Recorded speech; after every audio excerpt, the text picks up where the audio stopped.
ನಮಸ್ಕಾರ ವೀಕ್ಷಕರೇ, ನಮ್ಮ SLN ನ್ಯೂಸ್ ಕನ್ನಡ ಚಾನೆಲ್ನ ಈಗಲೇ ಸಬ್ಸ್ಕ್ರೈಬ್ ಮಾಡಿ ಹಾಗೂ ಕೆಳಗಡೆ ಇರೋ ಬೆಲ್ ಬಟನ್ನ ಒತ್ತಿ.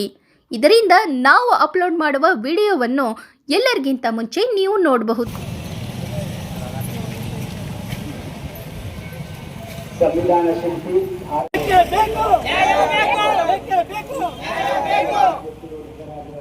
ಬೇಕು ಎನ್ನುವ ಘೋಷಣೆಗಳೊಂದಿಗೆ ಉದ್ಘಾರದೊಂದಿಗೆ ಮೆರವಣಿಗೆಯನ್ನು ಪ್ರಾರಂಭ ಮಾಡೋಣ.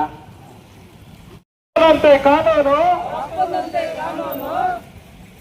ಭ್ರಷ್ಟ ಅಧಿಕಾರಿಗಳನ್ನು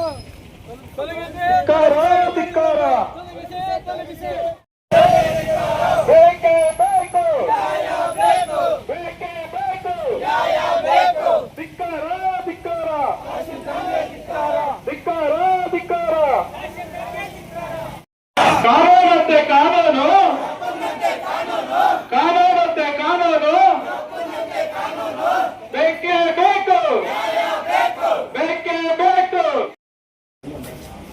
ತಾಲೂಕು ಆಡಳಿತದ ಭ್ರಷ್ಟ ಅಯೋಗ್ಯ ಅಧಿಕಾರಿಗಳು ಆಗಿರ್ತಕ್ಕಂಥ ಇಲ್ಲಿನ ತಹಶೀಲ್ದಾರ್ ಸಿಬ್ಬತ್ತುಲ್ಲಾ ಹಾಗೂ ಈ ಭ್ರಷ್ಟಾಚಾರದ ಕೂಪದಲ್ಲಿ ತುಂಬಿ ತುಳುಕುತ್ತಿರುವ ರಾಜಸ್ವ ನಿರೀಕ್ಷಕರು ಆದ ಸುರೇಶ್ ನಾಯಕ್, ಹಾಗೇನೆ ಗ್ರಾಮ ಲೆಕ್ಕಾಧಿಕಾರಿಯಾದ ಲೋಕೇಶ್, ಈ ಮೂರು ಜನ ಏನು ಈ ಗುಡಿಬಂಡೆ ವ್ಯಾಪ್ತಿಯ ವರ್ಲಕೊಂಡ ಗ್ರಾಮದ ಸರ್ವೆ ನಂಬರ್ 8/9 ಸರ್ಕಾರಿ ಬಂಡೆ ಅನ್ನೋ ಒಂದು 19 ಗುಂಟೆ ಜಾಗ ಸರ್ಕಾರಿ ಬಂಡೆ ಅಂತ ನಮೂದಾಗಿದೆ.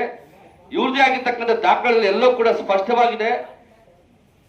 ಸರ್ವೆ ಸ್ಕೆಚ್ಚಲ್ಲೂ ಕೂಡ ಸರ್ವೆ ಆಗಿದೆ. ಸುಮಾರು ವರ್ಷಗಳಿಂದ ಸರ್ಕಾರಿ ಬಂಡೆಯನ್ನ ಸರ್ಕಾರಿಗೆ ಮುಟ್ಕೋಲು ಹಾಕೊಳ್ಳಿ, ಹಾಗೇನೆ ತಮ್ಮ ಸುಪರ್ದಿಗೆ ವಶಪಡಿಸ್ಕೊಳ್ಳಿ ಅಂತ ಹೇಳಿ ನಮ್ಮ ಸಂಘಟನಾ ಕೆಲವೊಬ್ಬ ಮುಖಂಡಗಳು ಹಲವಾರು ಬಾರಿ ಈ ಒಂದು ತಹಶೀಲ್ದಾರ್ ಅವರಿಗೆ ಮನವಿಯನ್ನ ಕೊಟ್ಟಿದೆ. ಆದರೂ ಕೂಡ ಇದುವರೆಗೂ ಕೂಡ ಆ ಮನವಿಗೆ ಯಾವುದೇ ರೀತಿಯ ಕಿಮ್ಮತ್ತಿಲ್ಲದೆ ಇವತ್ತು ಮಾನವ ಹಕ್ಕುಗಳು ಮತ್ತು ಮಾಧ್ಯಮ ಸಂಘಟನೆ ರಾಜ್ಯ ಸಮಿತಿ ಹಾಗೂ ಜಿಲ್ಲಾ ಸಮಿತಿಯ ಸಹಭಾಗಿತ್ವದಲ್ಲಿ ಇವತ್ತು ಅವರ ವಿರುದ್ಧವಾಗಿ ಇವತ್ತು ಒಂದು ಪ್ರತಿಭಟನಾ ಕಾರ್ಯಕ್ರಮವನ್ನು ಹಮ್ಮಿಕೊಳ್ಬೇಕಾಗಿದೆ. ಈ ನಿಟ್ಟಿನಲ್ಲಿ ಇವತ್ತು ಏನು ಸರ್ಕಾರದ ಸಾರ್ವಜನಿಕರ ತೆರಿಗೆಯಿಂದ ಇವತ್ತು ನಾವೇನು ಈ ಅಧಿಕಾರಿಗಳಿಗೆ ನಾವು ಕೂಲಿಯನ್ನು ಕೊಡ್ತಾ ಇದ್ದೀವಿ. ಇವತ್ತು ಕೂಲಿಯನ್ನು ತೆಗೆದುಕೊಳ್ಳುವಂತ ಅಧಿಕಾರಿಗಳು ತಮ್ಮ ಭ್ರಷ್ಟದ ಕೂಪದಲ್ಲಿ ಮುಳುಗಿ ತಮ್ಮ ಆರ್ಥಿಕೆಯನ್ನ ವೃದ್ಧಿಗೊಳಿಸುವ ಮುಖಾಂತರವಾಗಿ ಯಾವುದೇ ರೀತಿಯ ಸಾರ್ವಜನಿಕರಿಗೆ ಒಂದು ಅನುಕೂಲ ಮಾಡುವ ನಿಟ್ಟಿನಲ್ಲಿ ಅವರು ಮುಂದಾಗ್ತಿಲ್ಲ. ಹಾಗಾಗಿ ವಿಶೇಷವಾಗಿ ಅವರಿಗೆ ನಾವು ಓಡಾಡ್ಲಿಕ್ಕೆ ಅದು ನಮ್ದೇ ಆಕ್ಚುಲಿ ವೆಹಿಕಲ್, ಅದು ಅವ್ರಿಗೆ ವಾಹನ ಕೊಟ್ಟಿದ್ದೀವಿ, ಅದಕ್ಕೊಬ್ಬ ಡ್ರೈವರ್ ಕೊಟ್ಟಿದ್ದೀವಿ. ಅದು ನಾನು ಮತ್ತೆ ನಮ್ಮ ಎಲ್ಲ ಸಾರ್ವಜನಿಕರು ಕಟ್ಟುವಂತ ತೆರಿಗೆಯಿಂದ ನಾವು ಅವ್ರಿಗೆ ಇಷ್ಟು ಸವಲತ್ತು ಕೊಟ್ರೆ ನಿಮ್ ಕೆಲಸ ಏನಪ್ಪಾ ಅಂದ್ರೆ ಸರ್ಕಾರ ಸ್ವತ್ತನ್ನ ಉಳಿಸಿ ಸಾರ್ವಜನಿಕರಿಗೆ ಉಪಯೋಗ ಆಗೋ ರೀತಿಯಲ್ಲಿ ಇವತ್ತು ಅದನ್ನ ಉಪಯೋಗಕ್ಕೆ ಅದನ್ನ ಬಳಸ್ಕೋಬೇಕಾದ ನಿಟ್ಟಿನಲ್ಲಿ ಇವತ್ತು ನಿಮ್ಗೆ ನಾವು ಕೂಲಿಯನ್ನ ಕೊಟ್ಟು ಮಾಡ್ಕೊಂಡ್ರೆ ನಿಮ್ ಕೆಲಸ ನೀವೇನ್ ಮಾಡ್ತಾ ಇದ್ರಿ? ಅಲ್ಲಿಗೆ ನಾನು ಕೊಟ್ಟು ಕೂಲಿಗೆ ಬೆಲೆ ಇಲ್ವಾ? ನಾವು ಪ್ರಶ್ನೆ ಮಾಡ್ಬೇಕಾ ಬೇಡವಾ? ಮಾಡ್ಬೇಕಲ್ಲ ಸರ್? ಯಾರು ದುಡ್ಡು? ಅವ್ರು ಯಾರು ಸಂಬಳ ಕೊಡ್ತಾ ಇದಾರೆ?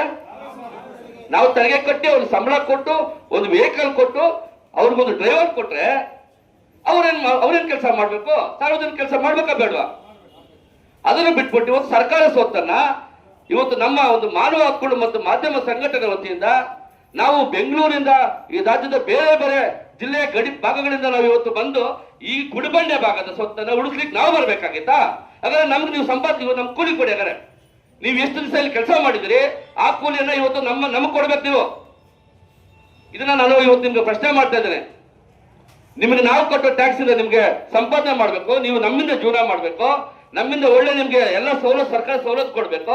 ನೀವು ಮಾಡೋ ಕೆಲಸನ ಇವತ್ತು ನಾವು ಮಾಡ್ಬೇಕಾಗಿದೆ. ನಮ್ಗೆ ಸಂಪಾದನೆ ನಮ್ಗೆ ಕೂಲಿ ಕೊಡ್ತಾರೆ, ಇದು ಕೇಳ್ಬೇಕಲ್ವಾ? ಅಲ್ವಾ ಸರ್? ಗುಡಿಬಂಡೆಗೆ ಬಂದು ನೀವು ಎಷ್ಟು ದಿವಸ ಆಯ್ತು ಸರ್ ಚಾರ್ಜ್ ತಗೊಂಡು? 2 ವರ್ಷ ಆಗಿದೆಯಾ? 1 ವರ್ಷ ಆಗಿದೆಯಾ? ಆಲದ ಮರದ ರೂಪದಲ್ಲಿ ಇವತ್ತು 2 ವರ್ಷದಿಂದ ಇವರು ಸಿಬ್ಬತ್ತುಲ್ಲಾ ಅನ್ನೋ ತಹಶೀಲ್ದಾರ್ ಇವ್ರ ಮೇಲೆ ಬಹಳಷ್ಟು ಆರೋಪಗಳಿದ್ದಾವೆ. ತುಂಬಾ ಅಕ್ರಮವಾಗಿ ಈ ನಕಲಿ ದಾಖಲೆ ಸೃಷ್ಟಿ ಮಾಡುವಂಥದ್ದು, ಅವ್ರಿಗೆ ಜಮೀನನ್ನ ಅಕ್ರಮವಾಗಿ ಮಂಜೂರು ಮಾಡ್ತಕ್ಕಂಥದ್ದು, ಸರ್ಕಾರಿ ಸ್ವತ್ತನ್ನ ಬಲಾಢ್ಯರಿಗೆ ಅವ್ರಿಗೆ ಏನು ಅದು ಸ್ವಾಧೀನ ಅನುಭವನ ಬಿಡ್ಕೊಳ್ಳುವಂಥದ್ದು, ಈ ತರದ್ದು ಹಲವಾರು ಇವತ್ತು ನಮ್ಮಲ್ಲಿ ದಾಖಲಿದ್ದಾವೆ. ಅದು ನಾವೆಲ್ಲರೂ ಕೂಡ ಮುಂದಿನ ಬಿಡುಗಡೆ ಮಾಡೋದಾಗ್ತದೆ. ಇವತ್ತು ಒಂದು ವಿಶೇಷವಾಗಿ ವರ್ಲಕೊಂಡ ಗ್ರಾಮದ ಸರ್ವೆ ನಂಬರ್ 8/9 19 ಗುಂಟೆ ಜಮೀನು ನಿಮ್ದೆಲ್ಲ ವಾಪಸ್ ಸ್ಕೆಚ್ ಇದು ತಹಶೀಲ್ದಾರ್ ಅವರೇ, ನಿಮ್ದೆಲ್ಲ ಸ್ಕೆಚ್ ನೀವೇ ಸ್ಕೆಚ್ ಮಾಡಿದ್ರಿ. ಅದನ್ನ ಯಾರು ಒತ್ತುವರಿ ಮಾಡ್ಕೊಳ್ಳೋದು ಕೂಡ ಗೊತ್ತಿದೆ. ಇಲ್ಲಿ ಒಬ್ಬ ಬಲಾಢ್ಯ ವ್ಯಕ್ತಿಗಳು ನಿಮ್ಮ ಸತ್ತನ್ನ ನೀವು ರಕ್ಷಣೆ ಮಾಡ್ಕೊಳಕ್ಕಾಗಿದ್ರೆ ಇನ್ನು ಮುಂದೆ ಯಾವ ರೀತಿ ನಾವು ಗೌರವನ ಕೊಡ್ಬೇಕಾಗ್ತದೆ?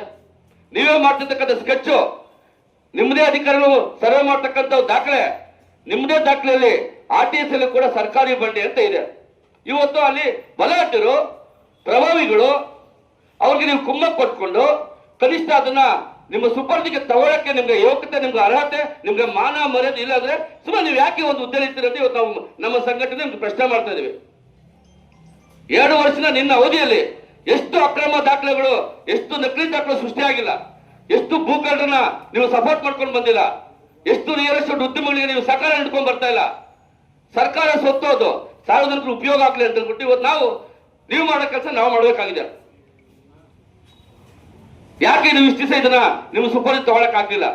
ಅವ್ರನ್ನ ನೀವು ಎಷ್ಟು ಲಂಚ ತಗೊಂಡಿದ್ದೀರಿ, ಅವ್ರನ್ನ ನೀವೆಷ್ಟು ಆಮಿಷಗೊಳಗಾಗಿದ್ರಿ? ಯಾಕೆ ತುಂಬಾ ನೊಂದವರು ಬೆಂದವರು ಏನಾದ್ರೂ ಒಂದು ಅಡಿ ಜಾಗ ಇರೋದು ಅವ್ರು ಒತ್ತುವರಿ ಮಾಡ್ಕೊಂಡು ಉಳಿಮೆ ಮಾಡ್ಕೊಂಡ್ರೆ JCBಗಳು ತಗೊಂಡ್ಬರ್ತೀರಿ, ಅಧಿಕಾರಿ ಪೊಲೀಸ್ ಇಲಾಖೆಯನ್ನು ಬಳಸ್ಕೊತೀರಿ. ಶ್ರೀಮಂತ ಬಂಡೆ ಇದೆ, ಸರ್ಕಾರದ ಬಂಡೆ, ಇದು ಸಾರ್ವಜನಿಕರ ಸೊತ್ತು.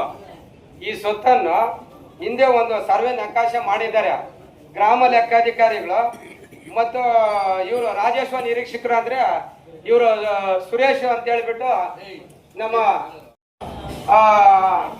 ಅಲ್ಲಿ ನಮ್ಮ ಇದಿದೆ ತಾಂಡ, ಆ ತಾಂಡದಲ್ಲಿ ವಾಸಿ. ಇವರ ತಂದೆಯವರು ನಮ್ಮ PW ಅಲ್ಲಿ ಗುಣಿಗಳಿಗೆ ಮಣ್ಣಾಕೋದಿಕ್ಕಿದ್ರು ಇವ್ರ ತಂದೆಯವರು. ಆಕಸ್ಮಿಕವಾಗಿ ಕಾರಣಾಂತರಗಳಿಂದ ಮರಣ ಹೊಂದಿದ ನಂತರ ಇವರು ಅನುಕಂಪ ಆದಾದ ಮೇಲೆ ಇವ್ರು ಕೆಲಸಕ್ಕೆ ಬಂದಿರೋದು. ಇವತ್ತುಳ್ಳ ತಹಸೀಲ್ದಾರ್ ಅವ್ರದ್ದು ಇದೊಂದೇ ಅಲ್ಲ, ಇವರು ತುಂಬಾ ಮಾಡಿದ್ದಾರೆ. ತುಂಬಾ ನಮ್ಮ ಹತ್ರ ಕೂಡ ತುಂಬಾ ಮಾಹಿತಿ ಕೂಡ ಇದೆ, ವಿತ್ ಪ್ರೂಫ್ ರೆಕಾರ್ಡ್ ಸಮೇತವಾಗಿ ಎಲ್ಲ ಕೂಡ ಇದೆ ನಮ್ಮ ಹತ್ರ. ಇಂಥ ಅಯೋಗ್ಯರಿಗೆ ನಾವು ಕೂಡ ತುಂಬಾ ಸಪೋರ್ಟ್ ಮಾಡ್ತೇವೆ ಇಂಥ ಕಡೆ ಎಲ್ಲ. ಅಂತ ಅಯೋಗ್ಯರು ಇವರು, ಈ ತಹಸೀಲ್ದಾರ್ ಈ ಸಿಗ್ಬತ್ತುಳ್ಳ ಅವರು. ಯಾಕೆ ಮಾತುಗಳನ್ನು ಹೇಳ್ತೀವಿ ಅಂದ್ರೆ, ಇವರು ಬೀಚ್ಗಾನೆಯಲ್ಲಿ ಹತ್ರ ಕೂಡ ಒಂದು ಗ್ರಾಮದಲ್ಲಿ ಒಂದು ವ್ಯವಹಾರ ಮಾಡಿದ್ದಾರೆ. ಅದು ಸಂಪೂರ್ಣ ಮಾಹಿತಿ ರೆಕಾರ್ಡ್ ಸಮೇತವಾಗಿ ಮತ್ತೆ ಅವರು ಸುರೇಶ್ ನಾಯ್ಕ್ ಫೋನ್ ಪೇ ಮುಖಾಂತರ ಅಮೌಂಟ್ ಹಾಕ್ಕೊಂಡಿರೋ ಪ್ರೂಫ್ ಸಮೇತವಾಗಿ ಕೂಡ ನಮ್ಮ ಹತ್ರ ಇದೆ. ಏನು ಇವ್ರಿಗೆ ಬಂದಿರೋ ಒಂದು ದೊಡ್ಡ ಕಾಯಿಲೆ ಅಂದ್ರೆ ಏನು, ಈಗ ಈ ವಯಸ್ಸಲ್ಲಿ ಪಾಪ ವಯಸ್ಸು ಬೇರೆ ಆಗಿದೆ, ಏನು ಜನರಿಗೆ ಸ್ವಲ್ಪ ಈ ಸಂಬಳ ತಗೊಂಡಿರುವುದಕ್ಕೆ, ಈ ಅಧಿಕಾರ ಪಡ್ಕೊಂಡಿರುವುದಕ್ಕೆ ಪಾಪ ಜನರಿಗೆ ಸ್ವಲ್ಪ ಸರ್ವಿಸ್ ಮಾಡೋಣ ಅಂತ ಒಂದು ಜ್ಞಾನ ಕೂಡ ಇಲ್ಲ ಈ ಅಯೋಗ್ಯನಿಗೆ.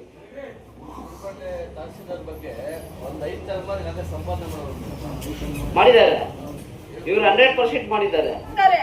ಅಲ್ಲೋದ್ರೆ ಇಲ್ಲೋಗೋಸ್ತಾರೆ, ಇಲ್ಲೋದ್ರೆ ಅಲ್ಲೋಗೋಂತಾರೆ.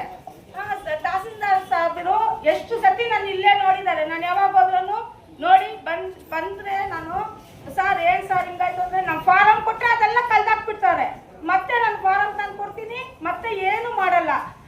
ಮತ್ತೆ ಯಾರೋ ನಾಗರಾಜ್ ಅಂತ ಬಂದ್ರು, ಅವರು ಮಾಡ್ಕೊಡ್ತೀನಿ ಅಂತ ಬೇರೆಯವ್ರಿಗೆ ಮಾಡ್ಕೊಟ್ಟಿದ್ದಾರೆ. ನಮ್ಮ ಪಕ್ಕದಲ್ಲಿರೋರಿಗೆ 5 ಎಕರೆ ಮಾಡ್ಕೊಟ್ಟಿದ್ದಾರೆ, ಬೇರೆಯವ್ರಿಗೆ ಮಾಡ್ಕೊಟ್ಟಿದ್ದಾರೆ. ನನ್ ಮಾತ್ರ ಫ್ಲೈಟ್ ಮೋಡ್ ಬರ್ಬೇಕಂತೆ, ಅವ್ರು ಬರಲ್ವಾ ಫ್ಲೈಟ್ ಮೋರು? ಫಸ್ಟ್ ಆಫ್ ಆಲ್ ಎಲ್ಲ ಸಮಸ್ಯೆ ಉದ್ಭವ ಆಗೋದು ನೀವು ನೋಡಿ. ನಾವು ಪೊಲೀಸ್ ತುಂಬಾ ಗೌರವ ಕೊಡ್ತೀವಿ, ನಾವು ನಮ್ನ ಅರ್ಥ ಮಾಡ್ಕೋಬೇಕು. ನಾನು ಒಂದು ಸ್ಪೆಸಿಫಿಕ್ ಆಗಿ ಸ್ಪೆಸಿಫಿಕ್ ಆಗಿ ನಾವು ಮೆನ್ಷನ್ ಮಾಡಿ ನನ್ನ ಪತ್ರದಲ್ಲೇ ನಾವು ನಿಮ್ಗೆ ಕೊಟ್ಟಿದ್ವೋ ಇಲ್ವೋ? ನಾವು ಮತ್ತೆ ಅಯೋಗ್ಯಕ್ಕೆ ನಾವು ಲೆಟರ್ ಕೊಡ್ಬೇಕಾ? ಸರ್ಕಾರ ನಿಮ್ಗೆ ಸಂಬಂಧ, ರೆವಿನ್ಯೂ ನಿಮ್ ಸಂಬಂಧನಾ? ನಿಮ್ಗೆ ಸಂಬಂಧ ಇದೆ? ಮತ್ತೆ ನೀವು ಸಸ್ಪೆಂಡ್ ಮಾಡಕ್ ರೈಟ್ಸ್ ಇದೆಯಾ ತಹಶೀಲ್ದಾರ್ಗೆ? ನಿಮ್ಗಿದ್ಯಾ? ನನಗೆ ಕಂದಾಯ ಅಧಿಕಾರಿಗಳು ಬೇಕು ಸರ್, ನನಗೆ ಕಂದಾಯ ಅಧಿಕಾರಿಗಳು ಬೇಕು ಸರ್, ನನಗೆ ಇವ್ರು ಬೇಡ. ಇಲ್ಲ ಇವ್ರು ಒಂದು ಕೆಲಸ ಮಾಡಿ, ನೀವು ಹೋಗಿ ಒಪ್ಸಿ, ನಾನು ಭ್ರಷ್ಟ, ನಾವು ಇವ್ರನ್ನ ಭ್ರಷ್ಟ ಅಂತೇಳಿ ನಾನು ಊರನ್ನ ತರಿಸ್ತೀನಿ, ನಾವು ಸನ್ಮಾನ ಮಾಡ್ತೀವಿ, ಅವ್ರು ಒಪ್ಸಿ ಮತ್ತೆ ಕಳಿಸಿ ಮತ್ತೆ ಇದು ಜಿಲ್ಲಾಧಿಕಾರಿಗಳನ್ನ. ಯಾಕೆ ಸಂಘಟನೆಗೆ ಪ್ರತಿಭಟನೆಗೆ ಬೆಲೆ ಇಲ್ವಾ? ಸರ್ ನೀವು ಮತ್ತೆ ಲೆಟರ್ ಕೊಡಿ ಸರ್, ನನಗೆ ರಿಪ್ಲೈ ಲೆಟರ್ ಕೊಡಿ ಮತ್ತೆ. ಇವತ್ತಿನ ದಿನ ಈ ಪ್ರತಿಭಟನೆಗೆ ನಾನು ಇಲ್ಲಿ ಬಂದಿವಾಗ ನೋಡ್ದಂಗೆನೆ ನಮ್ಮ ಕೇವಲ ಗುಡಿಬಂಡೆ ತಾಲೂಕು ಅಲ್ಲದೇನೆ ಬೇರೆ ಬೇರೆ ಅರುಣ್ಣವರು, ಶಿಡ್ಲಘಟ್ಟ, ಜಿಲ್ಲೆಯ ಬೇರೆ ಬೇರೆ ತಾಲೂಕುಗಳಿಂದ, ಚಿಂತಾಮಣಿಯಿಂದ ಎಲ್ಲ ಬಂದಿದ್ದೀರಾ. ಇದರದ್ದು ಏನು ಗ್ರಾವಿಟಿ ಏನಿದೆ ಅಂತ ನಾನು ಅರ್ಥ ಮಾಡ್ಕೊಳ್ಬಲ್ಲೆ. ಸೊ ಇಷ್ಟೊತ್ತು ನೀವು ಮಾತಾಡಿದಂಥ ಕೆಲವೊಂದು ವಿಚಾರಗಳಲ್ಲಿ ಸರ್ವೆ ನಂಬರ್ 8/9 ಅಲ್ವಾ, ಅದು ಮರಳಕೊಂಡ 8/9 ವಿಚಾರದಲ್ಲೂ ಹೇಳಿದ್ರಿ. ಅದರಲ್ಲಿ ನನಗೂ ಕೆಲವೊಂದು ವಿಚಾರ ಗೊತ್ತಿರೋ ಮಟ್ಟಿಗೆ ಅಲ್ಲೇನು ಇಲ್ಲಿ ಇವರು ಚಂದ್ರಕಲಾ ಇದ್ದಾರೆ, ಚಂದ್ರಕಲಾ ಮತ್ತೆ ಮುದ್ದುಕೃಷ್ಣ ಅವರೆಲ್ಲ ಇದ್ದಾಗ ನಾನು ಅವ್ರ ಹತ್ರ ಒಂದು 3-4 ಬಾರಿ ಅವ್ರ ಜೊತೆ ಮಾತಾಡಿದ್ದೀನಿ. ಅಲ್ಲಿ ನಾವು ಮಾತಾಡಿದಾಗ ಅದು ಸರ್ವೆ ನಂಬರು 13/1 ಏನಲ್ಲ ನಪ್ಪದು 13/1-2 ಅಂತ ಬೇರೆ ಸರ್ವೆ ನಂಬರ್ ವಿಚಾರನೇ ಇದೆ. ಆ ಬೇರೆ ಸರ್ವೆ ನಂಬರ್ ವಿಚಾರಕ್ಕೆ ಸಂಬಂಧಪಟ್ಟಂಗೆ ಇವರು ಅದರಲ್ಲೂ ಸರ್ಕಾರಿ ಖರಾಬ್ ಒತ್ತುವರಿ ಇದೆ ಅಥವಾ ನಮ್ದು ಜಾಗ ಬರುತ್ತೆ ಅಂತ ಅಂದಾಗ ನಾವು ಎಲ್ಲ ರೀತಿಯಲ್ಲಿ ಪತ್ರ ವ್ಯವಹಾರಗಳನ್ನ ರೆವಿನ್ಯೂ ಇಲಾಖೆ ಜೊತೆ ಮಾಡಿ ರೆವಿನ್ಯೂ ಇಲಾಖೆಯವ್ರ ಕಡೆಯಿಂದ ಸಾಕಷ್ಟು ಕ್ಲಾರಿಫಿಕೇಶನ್ಸ್ ತಗೊಂಡಿದ್ದೀವಿ. ಸೊ ಅದರ ಸಂಬಂಧ ನೀವು ಈಗಾಗಲೇ ಹೇಳಿರೋ ಥರದಲ್ಲಿ ಪ್ರಕರಣಗಳು ದಾಖಲಾಗಿದ್ದಾವೆ. ನಾವು ಕೂಲಂಕುಷವಾಗಿ ಆ ಪ್ರಕರಣದಲ್ಲಿ ಏನು ಸತ್ಯಾಸತ್ಯತೆಗಳನ್ನ ನಾವು ಪರಿಶೀಲಿಸಿ ತನಿಖೆಯನ್ನ ಮಾಡೋದಕ್ಕೆ ನಮ್ಗೆ ಅವಕಾಶ ಇದೆ, ಅದನ್ನ ಮಾಡಿಕೊಡ್ತೀವಿ. ಅದು ಗೊತ್ತಿದೆ ಏನು ನಾವು ಕೇಸ್ ತಗೊಂಡಿರೋದು ಮತ್ತೆ ನಾವು ಅದ್ರ ಬಗ್ಗೆ ಎಷ್ಟು ಚರ್ಚೆ ಮಾಡಿದ್ದೀವಿ ಅನ್ನೋ ವಿಚಾರ ಇಲ್ಲಿ ಮಂಜುಳಾ, ಚಂದ್ರಕಲಾ, ಮುದ್ದುಕೃಷ್ಣ ಇವರಿಗೆಲ್ಲ ಗೊತ್ತಿರೋ ವಿಚಾರನೇ. ಅದನ್ನ ಹೊರತುಪಡಿಸಿ ನೀವು ನಮ್ಮ ಈ ತಾಲೂಕಿನ ಕೆಲವು ರೆವಿನ್ಯೂ ಅಧಿಕಾರಿಗಳ ಬಗ್ಗೆ ನೀವು ಕೆಲವೊಂದು ವಿಚಾರಗಳನ್ನ ಪ್ರಸ್ತಾಪ ಮಾಡಿದ್ದೀರಾ. ಅದು ನೀವೇನು ಇವಾಗ ಮನವಿನ ಕೊಡ್ತೀನಿ, ನಾನು ಈಗಾಗಲೇ ಹೇಳಿದ್ದೀನಿ. ನಂದು ವರದಿಯೊಂದಿಗೆ ನೀವೇನು ಇವಾಗ ಹೇಳಿದ್ದೀರಾ, ಈ ಥರ ನಿಮ್ಮ ಬೇಡಿಕೆಗಳಿಂತಾವಿದ್ದಾವೆ, ಆ ಬೇಡಿಕೆಗಳು ಶೀಘ್ರವಾಗಿ ಪರಿಹಾರ ಆಗಬೇಕು ಅನ್ನೋ ಒಂದು ನಿಟ್ಟಿನಲ್ಲಿ ನಂದು ಒಂದು ವರದಿಯೊಂದಿಗೆ ಸೇರಿಸಿ ನೀವು ಯಾರಿಗೆ ಅಡ್ರೆಸ್ ಮಾಡಿದ್ದೀರಾ ಮನವಿನ ಅವ್ರಿಗೆ ತಲುಪಿಸ್ತೀನಿ. ಆ ಜವಾಬ್ದಾರಿನ ನಾನು ಇವತ್ತು ಇಲ್ಲಿ ತಗೊತಾ ಇದ್ದೀನಿ. ಅದಕ್ಕೆ ನಾನು ಈಗ ನಮ್ಮ ಸಬ್ ಇನ್ಸ್ಪೆಕ್ಟರ್ ಫೋನ್ ಮಾಡಿದ್ರು, ಈ ಥರ ಪರಿಸ್ಥಿತಿ ಇದೆ, ಇಲ್ಲಿ ಇದ್ದಾರೆ ಅಂತ ಹೇಳಿ ನಾನು ಕಚೇರಿಯಲ್ಲಿ 19 ಕುಂಟೆ ಸರ್ಕಾರಿ ಜಮೀನು ಬಂಡೆ ಸರ್ಕಾರಿ ದಾಖಲೆಯಲ್ಲಿ ನಮೂದಾಗಿರುತ್ತದೆ. ಸದರಿ ಜಾಗವು ಖಾಸಗಿ ಪ್ರಭಾವಿ ವ್ಯಕ್ತಿಗಳು ಒತ್ತುವರಿ ಮಾಡಿಕೊಂಡು ಈ ಕೂಡಲೇ ತೆರವುಗೊಳಿಸಿ ಬೇಲಿ ತಂತಿ ಅಳವಡಿಸಬೇಕು, ತಮ್ಮ ಸ್ಫೂರ್ತಿಗೆ ವಶಪಡಿಸಿಕೊಳ್ಳಬೇಕು. ಗುಡಿಬಂಡೆ ತಾಲೂಕಿನ ತಹಸೀಲ್ದಾರ್ ಸಿಬತ್ತುಲ್ಲಾ, ರಾಜಸತ್ವ ನಿರೀಕ್ಷಕರು ಸುರೇಶ್ ನಾಯಕ್, ಗ್ರಾಮ ಲೆಕ್ಕಾಧಿಕಾರಿ ಲೋಕೇಶ್ ಅವರನ್ನು ಕೂಡಲೇ ಈ ಸೇವೆಯಿಂದ ಅಮಾನತುಗೊಳಿಸಬೇಕು. ಸದರಿ ಸರ್ಕಾರಿ ಬಂಡೆ ಅಕ್ರಮ ಗಣಿಗಾರಿಕೆ ನಡೆಸಿದ್ದು ಗಣಿ ವಿಜ್ಞಾನಿ ಭೂ ಇಲಾಖೆ ಅಧಿಕಾರಿಗಳ ಪದ್ಮ ಹಾಗೂ ಸವಿತಾ ಈ ಕೂಡಲೆಯಿಂದ ಅಮಾನತುಗೊಳಿಸಬೇಕು. ಈ ಮೇಲೆ ತಿಳಿಸಿರುವ ಅಧಿಕಾರಿಗಳ ಸೇವಾ ಅವಧಿಯ ಹಣ ವಹಿವಾಟು ಮಾನ್ಯ ಲೋಕಾಯುಕ್ತ ಇಲಾಖೆಗೆ ತನಿಖೆ ಒಳಪಡಿಸಬೇಕು. ಒತ್ತುವರಿ ಮಾಡಿರುವ ಸ್ವಾಮಿ ಬಲಾಢ್ಯರ ಜೊತೆ ಅವರ ಕ್ರಿಮಿನಲ್ ಪ್ರಕರಣ ದಾಖಲೆ ಮಾಡಬೇಕು.